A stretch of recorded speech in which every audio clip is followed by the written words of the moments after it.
In this episode of Rob Christie Hike Across America, I'll be heading down to the Mississippi River to check out the Crystal City Underground, where I'll be doing an adventure unlike anything I've done before. Headed out to Crystal City Underground this morning. Going to be doing some underground kayaking up by St. Louis on the Mississippi River. It roughly took about 3 hours and 20 minutes to get there from Springfield, which was well worth the drive. I do, however, strongly suggest that you get directions off the website itself. Google will take you through some pretty bad neighborhoods. You do have to go past a junkyard, over this old bridge, and through this dark tunnel before reaching your destination. Once you're in, they do lock the gate to the bridge. This is to prevent people from messing with your car while you're on the tour, which is good, but you also can't leave until it's over as well. So I'm inside the cave at Crystal City Underground. We're going to be doing some underground kayaking. This used to be a mine for sandstone a long time ago, and now they use it for all kinds of recreational stuff. But seeing that it's flooded, they're going to be using it for kayaking. The kayaking tour is by appointment only. It does run about $45 per person, but it includes everything: your kayak, your vest, oar, headlamps, gloves. It is possible to get down here with a wheelchair, and if you have mobility in your arms, you could definitely do this tour.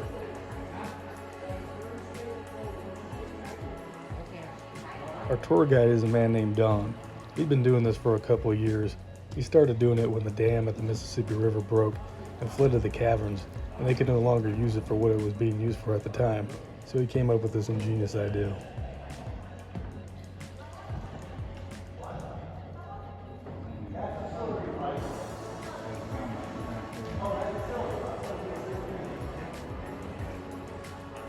This tour is pretty laid back and slow, about 2.5 hours.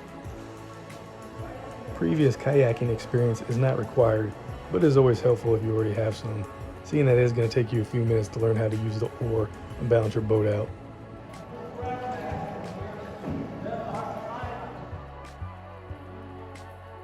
Now, you may have noticed a lot of people are wearing hoodies and jackets. That's because it's about 60 degrees down here.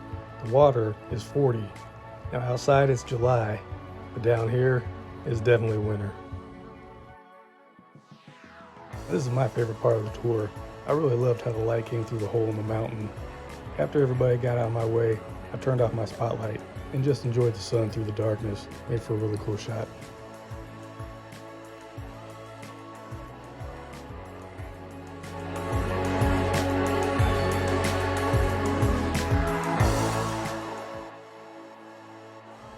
Now there's over 920 of these columns down here in this cave, so it does start getting to be a little bit repetitious. But if you were down here by yourself and didn't know where you were going and everything looking the same, you could get lost real easy. Matter of fact, our tour guide Don, when he first started these tours, got lost down here for 9 hours by himself with nothing but a headlamp to guide his way.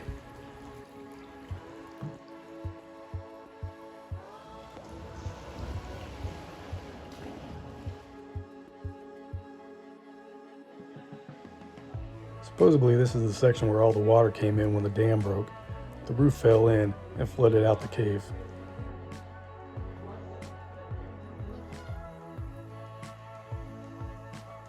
I really like this section of the tour because it didn't feel like you were in Missouri. It kind of felt like you were out in the jungle in like a Mayan temple or something. It was really cool. Now, just a few days before this, I was kayaking out in the James River, and I must have got some kind of parasite from the water because I wound up breaking out in a really bad rash. By the time I got home, my tongue was swollen up inside my mouth and I couldn't swallow.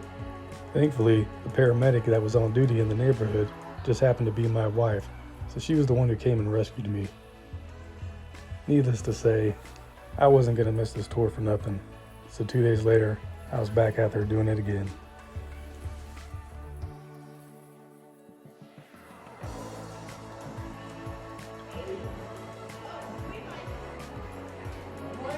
Now, you may have noticed at this point that the ceiling's starting to get a little bit lower. And that's because the cave is starting to go down.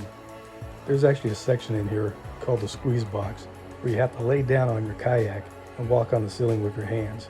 So heads up, if you're claustrophobic, you might not want to do this tour.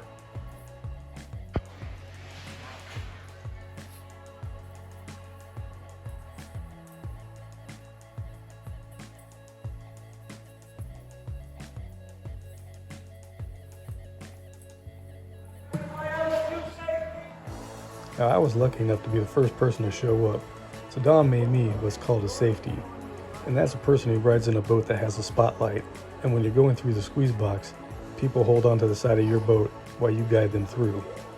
Turned out for the best, because he wound up paying me for the day, and I got my money back in return.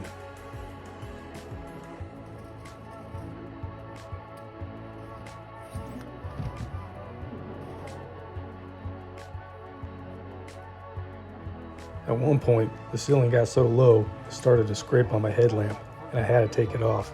It made it hard for me to see where I was going. Plus, I couldn't lean forward because I would hit my head on the ceiling. You can actually hear my light scraping on the ceiling as we're going through the cavern.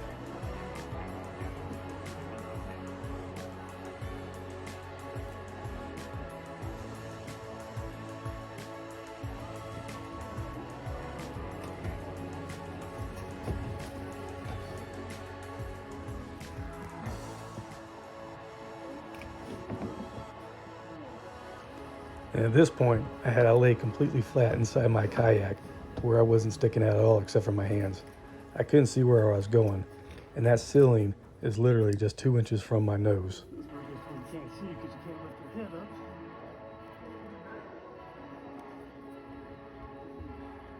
I got room on that wall to turn.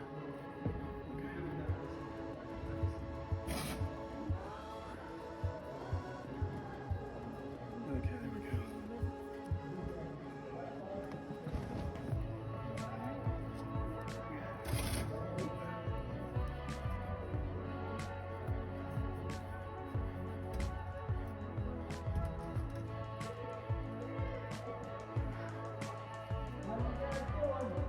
All right.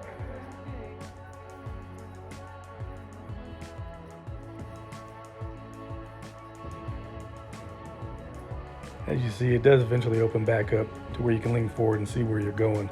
But that whole time I was on my back, I was purely going by sound and some lights flashing on the ceiling to guide my way.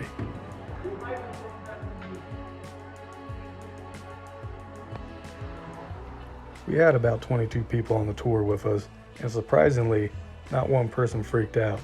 I thought at least one person was going to lose it. But this is also the #1 reason why I'm doing this by myself.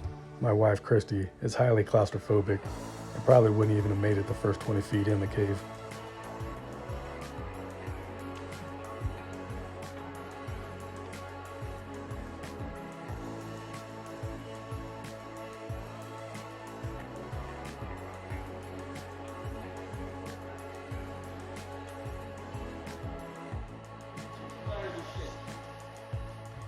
Now, this place used to have barges and pontoons down here, and that's what we're looking at right now is a sunken barge, which got knocked over during the flood and sank to the bottom.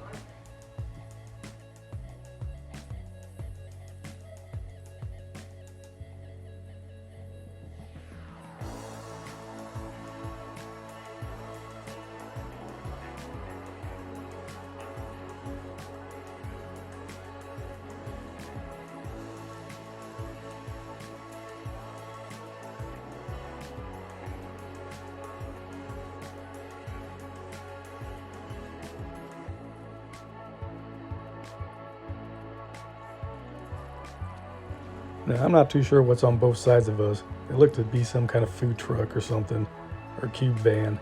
He never said anything about them, so we just kind of ignored it.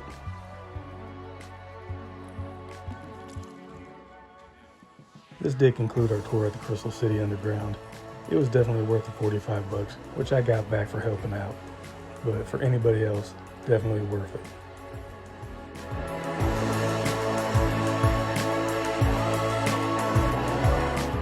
And it wouldn't be a Rob Christie adventure if there wasn't some kind of mishap. They did forget to unlock the gate to the bridge, so everybody was stuck in the tunnel for about 10 minutes. If you found yourself liking this video, please like, share, subscribe. There's more videos on the channel, and more on the way.